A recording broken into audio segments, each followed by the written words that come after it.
Hey, welcome back. In this video, we will discuss about the string formatting in Python. So we will be discussing about the if strings in Python. Okay.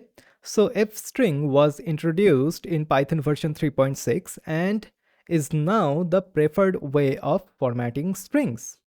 Before Python version 3.6, we had to use the format method. Okay.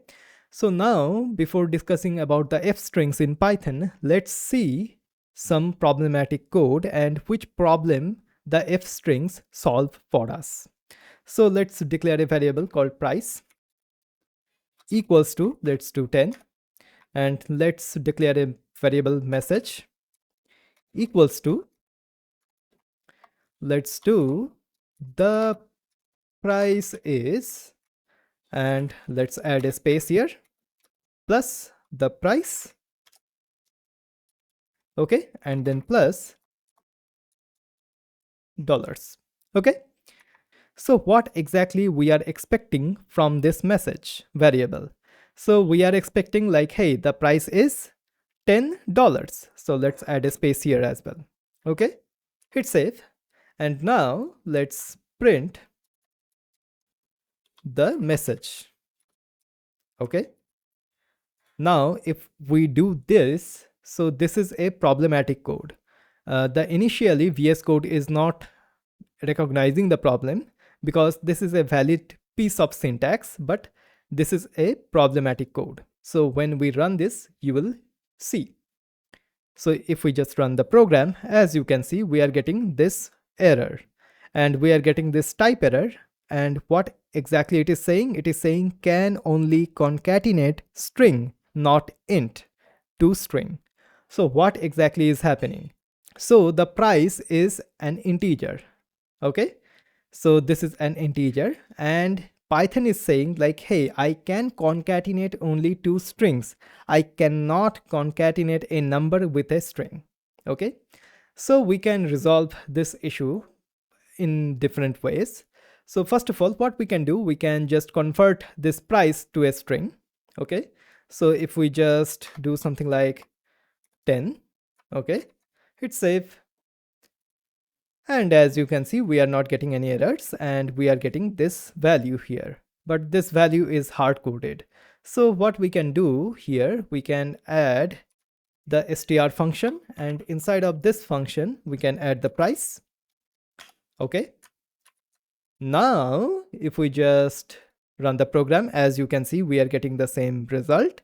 And now if I just change the price to 20, for example, now, as you can see, we are getting the 20 here as well, which is good. But one thing is this particular string is not quite good, right? We are having a string and then we are having a method. Inside of that, we are having the price and then we are having another strings and we are having these random spaces here and there.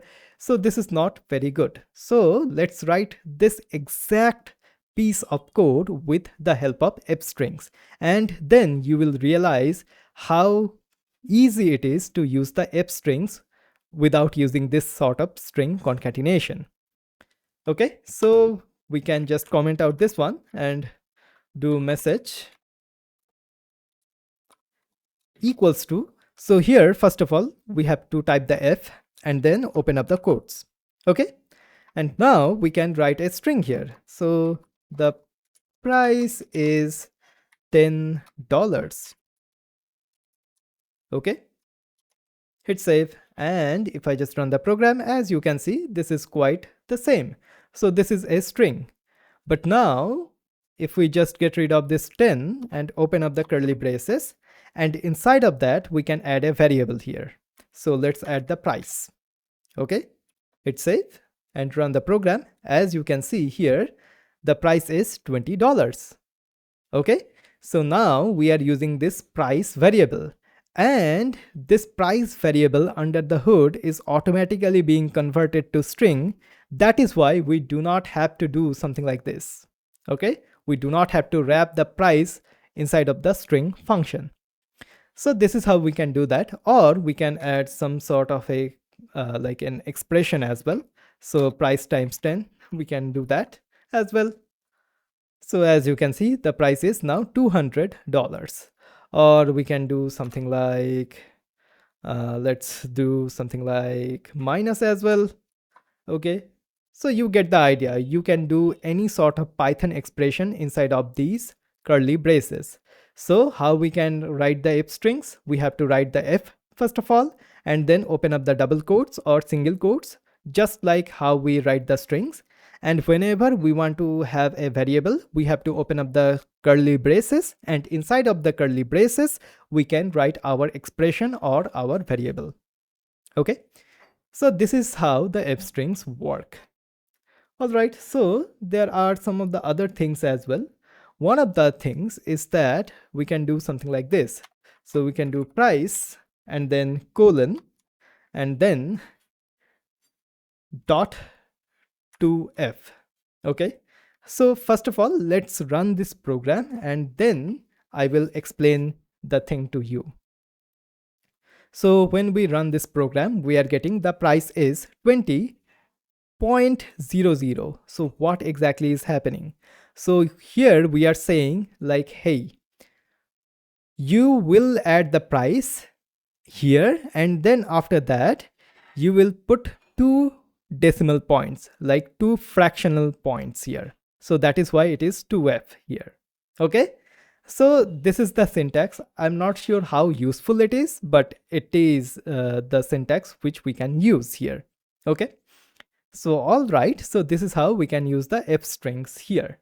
Okay, so we are having this one, and we can perform the operations as well, and we can do something like this. So let's do something like, this is the price, right? And then we have to have some sort of a tax on this particular price. So tax equals to 0.25. Okay, so now what we can do, we can do this one. So the total price is, what we can do, we can add the price plus the price times the tax. Okay, we can add some sort of an expression as well. So if I just run the program, as you can see, the total price is this one. And now you might be wondering like, hey, how this is getting converted to the floating point number? Because the tax is a floating point number. That is why we are getting a floating point number here. Okay, all right. And also, if we want, then what we can do, we can just add a colon dot to f. Okay, so we will get two decimal points here. Okay, I hope that makes sense. So this is how we can use the if strings in Python. Okay, awesome. So this is the string formatting in Python.